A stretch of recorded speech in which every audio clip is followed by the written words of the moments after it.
Birds TV के YouTube channel पर आप सभी का स्वागत है। हमारे बर्ड्स टीवी की पहली वीडियो में आज हम एक ऐसे टॉपिक पर बात करने वाले हैं जो हर किसी को डायरेक्टली इफेक्ट करता है।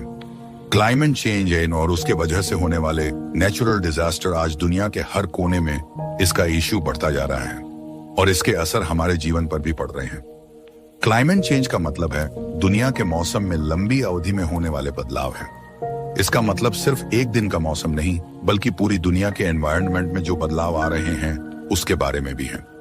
दुनिया का मौसम जो हर वक्त बदल रहा है, इसका सबसे बड़ा कारण है हमारी एक्टिविटीज, जैसे कि इंडस्ट्रीज का पोल्यूशन, जंगलों की कटाई एंड फॉसिल फ्यूल का यूज। हम जो डीजल, पेट्रोल और कोल जैसे फॉसिल फ्यूल यूज करते हैं, उनसे हवा में हार्मफुल गैसेस निकलती है जो कि इस एनवायरनमेंट को गर्म कर देती है। इससे ग्लोबल वार्मिंग के बढ़ने का कारण कई हद तक बढ़ जाता है। Pollution, industries, vehicles and agriculture से निकलने वाली harmful gases and chemical pollution से एटमॉस्फेयर में भी बदलाव आते हैं।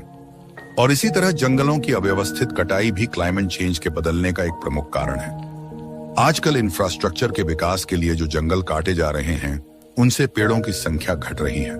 पेड़ जो कार्बन डाइऑक्साइड को एब्जॉर्ब करते हैं, उनकी कमी के कारण एटमॉस्फेयर में कार्बन डाइऑक्साइड का स्तर बढ़ रहा है। ये सब चीजें ग्लोबल वार्मिंग को बढ़ावा तो दे रही हैं, जो दुनिया के टेम्परेचर को बढ़ाने में मदद कर रही है। जितना ज्यादा टेम्परेचर बढ़ेगा, उतना ही ज्यादा हमारे लिए मुसीबत का बढ़ना शुरू हो जाएगा। क्लाइमेट चेंज का सबसे बड़ा असर हमारे नेचुरल डिजास्टर पर भी पड़ रहा है।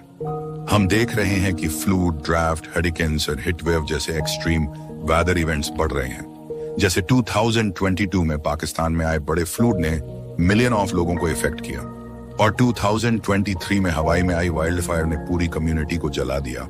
और ये सब क्लाइमेट चेंज की वजह से हो रहा है। जब टेम्परेचर बढ़ता है तो ओशन का लेवल भी बढ़ जाता है, जिससे कोस्टल एरियाज और छोटे छोटे आइलैंड जैसे मालदीव्स को खतरा हो सकता है। इसके अलावा हम वाइल्ड फायर और हिट वेव्स भी देख रहे हैं जो काफी डिस्ट्रक्टिव हो गए हैं। ये सिर्फ हमारे लिए नहीं बल्कि पूरी दुनिया के लिए एक बड़ी समस्या बन गई है।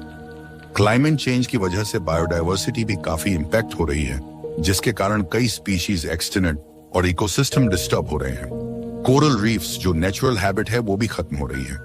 लेकिन ये सच है कि अगर इन सब प्रॉब्लम से बचने के लिए कई सॉल्यूशन भी है, जैसे कि हम अपनी तरफ से कई स्टेप्स ले सकते हैं, जैसे रिन्यूएबल एनर्जी सोर्स का इस्तेमाल, सोलर एनर्जी, विंड एनर्जी और हाइड्रो पावर एनर्जी जैसे सोर्स का यूज करके हम कार्बन एमिशन को कम कर सकते हैं। आजकल के कई कंट्रीज ग्लोबल लेवल पर भी एफर्ट्स कर रहे हैं। जैसे पेरिस एग्रीमेंट में कई कंट्रीज ने अपने एमिशन को कम करने का अपना कमिटमेंट भी दिया है। इसी तरह वीडियो में आपने पहले भी बात किया कि अगर हम बात करें रिसेंट नेचुरल डिजास्टर की, तो हम 2022 पाकिस्तान में आए फ्लूड और इसके बचाव अगले साल यानी 2023 हवाई में वाइल्ड फायर और कुछ और रिसेंट डिजास्टर देख सकते हैं।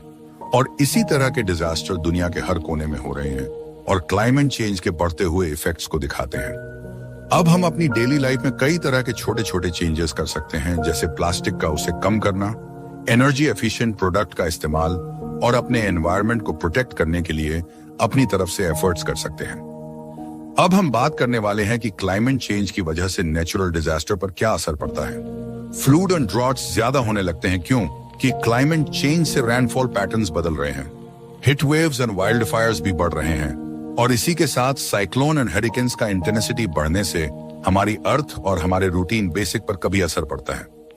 मतलब क्लाइमेट चेंज दुनिया के मौसम को चेंज कर रहे हैं और उसके वजह से नेचुरल डिजास्टर ज्यादा सीवियर हो रहे हैं। नेचुरल डिजास्टर यानी प्राकृतिक आपदा और वो एक्सीडेंट हैं जो प्रकृति की वजह से हो सकते हैं, जैसे कि वोल्केनोस और अर्थक्वेक जैसे आपदाओं का आना संभव है।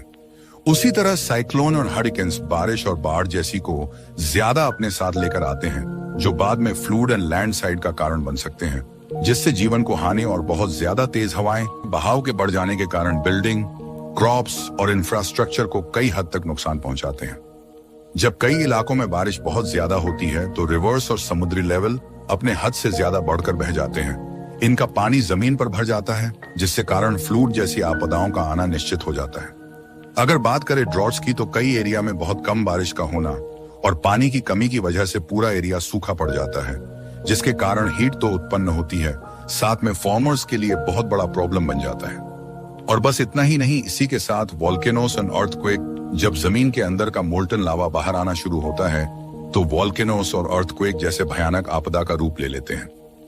अर्थक्वेक और वॉल्केनोइस से निकलने वाले लावे की हीट भी लाते हैं, और ये वो आपदा है जो जमीन के अंदर से प्लेट्स के हिलने से होती है। इससे जमीन कटनी शुरू होती है, जिससे अर्थक्वेक जैसे आपदाओं का रूप ले लेती है, जिससे कई नुकसान का सामना करना पड़ सकता है। और इसी तरह से वॉल्केनोइस को जापान और फिलीपींस के आसपास इसे टाइफून के नाम से जाना जाता है। उम्मीद है कि बट्स टीवी की यह पहली वीडियो आपको जरूर पसंद आई होगी। अगर आपका इस मुद्दे पर कोई सवाल हो तो हमें कमेंट में जरूर बताएं। अगर वीडियो पसंद आया हो तो वीडियो को लाइक, कमेंट, शेयर और बट्स टीवी के यूट्यूब चैनल को सब्सक्राइब करना ना भूलें, और इसी तरह आने वाली इंटरेस्टिंग और शानदार वीडियो आपसे मिस ना हो जाए।